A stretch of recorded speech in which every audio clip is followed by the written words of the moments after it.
धन्य है वे मानव जो इस भगवत वाणी गीता का रसपान कर।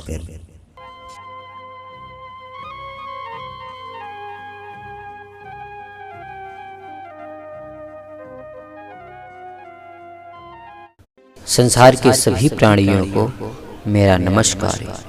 हे संसार के मनुष्यों, वासुदेव कृष्ण अर्जुन को उपदेश करते हुए कहते हैं, हे पार्थ, परमात्मा को जानने वाला ज्ञानी योगी देखता हुआ, सुनता हुआ, छूता हुआ, सूंघता हुआ, खाता हुआ, चलता हुआ, ग्रहण करता हुआ, बोलता हुआ, मलमूत्र का त्याग करता हुआ, सोता हुआ, श्वास लेता हुआ, संपूर्ण इंद्रियों के विषय में ही बरत रही हैं, ऐसा जानकर मैं स्वयं कुछ नहीं करता ऐसा मान लेता है। और हे अर्जुन, ज्ञान योगी को ऐसा विवेक जागृत हो जाता है कि सब क्रियाएं प्रकृति में ही हो रही हैं, उन क्रियाओं का मेरे साथ कोई संबंध है ही नहीं। उसमें नित्य निरंतर स्वाभाविक यह सावधानी रहती है कि स्वरूप में कर्तापन है ही नहीं। वह अपने शरीर के साथ कभी भी अपनी एकता नहीं मानता। वह शरीर के द्वारा होने वाली क्रिया को संसार की ही क्रिया मानता है, क्योंकि परमात्मा की जिस शक्ति से संसार की क्रियाएं होती हैं, उसी की शक्ति से शरीर की क्रियाएं भी हो रही हैं। जैसे संसार में वृक्षों का बढ़ना, वृक्षों का अंकुरित होना और पेड़ों में फल लगना, ये सभी क्रियाएं परमात्मा की शक्ति के द्वारा ही होती हैं। जैसे किसी वृक्ष की टहनी टूट जाए तो वृक्ष के टूटे हुए स्थान में घाव हो जाता है, तो उस स्थान का भरना भी संसार की शक्ति से ही होता है। इसलिए जैसे संसार की कोई भी क्रिया अपने आप होती है, वैसे ही यह शरीर भी संसार का ही एक अंश है, क्योंकि पंच महाभूत इसी संसार में हैं, जल, अग्नि, पृथ्वी और आकाश, और इन्हीं पंचभूतों से शरीर का निर्माण हुआ है।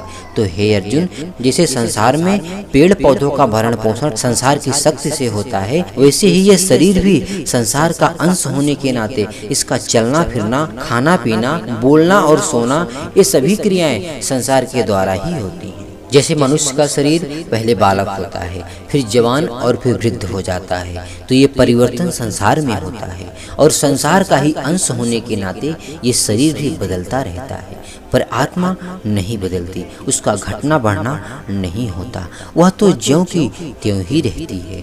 जैसे बिजली का कार्य सिर्फ पावर देना है, चलने का कार्य तो यंत्र का होता है। वह बिजली जिस यंत्र में जाएगी, यंत्र अपने कार्य के अनुसार अपना कार्य करता है। बिजली तो एक ही होती है, पर यंत्र अनेक होते हैं, तो इसलिए कार्य यंत्र ही करते हैं, बिजली नहीं, क्योंकि यंत्र के बिना बिजली का अपना कोई अस्तित्व नहीं है।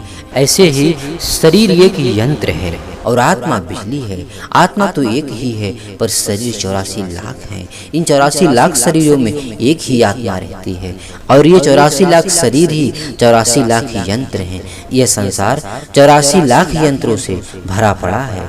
जहाँ देखो किसी न किसी योनि का जीव जरूर मिलेगा, पर इन शरीरों में एक ही आत्मा विद्यमान रहती है। इसीलिए कहते हैं परमात्मा एक है। यह तो बड़े दुख की बात है कि मनुष्य विवेकशील होकर भी इस दुखमय संसार में फंस जाता है और बार बार जन्मता और मरता रहता है। इसलिए हे संसार के मनुष्यों, कार्य शरीर करते हैं, आत्मा नहीं। इसलिए आप लोग इस रहस्य को समझो और अपने विवेक को महत्व देकर इस भवसागर से पार हो जाओ, क्योंकि यही मनुष्य जीवन का लक्ष्य है। जय श्री राधे।